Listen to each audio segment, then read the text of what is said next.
ইউনূস গভর্নমেন্টকে আমি বলবো, অল্প সময়ের জন্য আপনারা এসেছেন, সংস্কারও করতে হবে, আবার নির্বাচনও করতে হবে। সব সংস্কার হতে করতে পারবেন না, যতটুকু পারবেন এর মধ্যে আমাদের যে হিউজ ম্যান পাওয়ার, আমাদের যে মানব সম্পদ, হিউম্যান রিসোর্স, এটাকে ডেভেলপ করে আপনাদের যেতে হবে।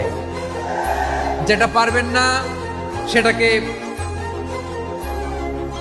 পরবর্তী নির্বাচিত গভর্নমেন্টের কাছে রেখে যেতে হবে, যে তারা যেন করে, তাদের কাছে আপনারা এটা রেখে যাবেন। তাহলে মানুষ চাইলে বিশ্ব জয় করতে পারে, আর মানুষকে হারাতে পারে কেউ? জোরে বলো যশোর, মানুষকে হারাতে পারে কেউ?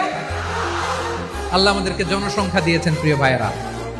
এই জনসংখ্যা অনেক বড় সম্পদ, এটা আমাদের জন্য অভিশাপ নয়, আশীর্বাদ। আমাদের জনসংখ্যাকে যদি আমরা জনশক্তিতে রূপান্তর করতে পারি, আজকে বাংলাদেশ যে অবস্থানে দাঁড়িয়ে আছে, বাংলাদেশ তার 20 গুণ উন্নতির শিখরে চলে যাবে। চিল্লায় বলো ঠিক কিনা? আমাদের শ্রমিক ভাইয়েরা বাইরে কাজ করে, আমাদের শ্রমজীবী ভাইয়েরা, প্রবাসীরা, তাদের ব্যাপারে গুরুত্ব দিতে হবে। আমাদের শ্রমের দাম সবচেয়ে কম, সবচেয়ে কম। তারা এম্বাসিতে গুরুত্ব পায় না, এয়ারপোর্টে গুরুত্ব পায় না। এই সরকার অবশ্য তাদেরকে অনেক গুরুত্ব দিচ্ছে।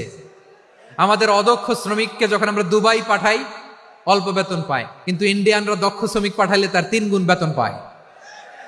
আমরা আমাদের শ্রমিকদেরকে অদক্ষ ভাবে আর পাঠাতে চাই না, দক্ষ শ্রমিক পাঠিয়ে আমরা রেমিটেন্সের বন্যা বইয়ে দেব। আমাদের শ্রমিকদের পাঠানো রেমিটেন্সের টাকায় সচল থাকে আমার দেশের অর্থনীতির চাকা। তাদেরকে সবচেয়ে গুরুত্ব দিতে হবে। আমরা পেয়েছি ফ্রিডম ফাইটার, মুক্তিযোদ্ধা, আর আমার প্রবাসী ভাইরা হচ্ছে রেমিটেন্স ফাইটার। জোরে বলো ঠিক কিনা? তাহলে আমাদের এই জনশক্তিকে জনসম্পদে ট্রান্সফর্ম করতে হবে, ঠিক কিনা বলেন? সরকার জনগণকে এভাবে পলিশ করতে হবে।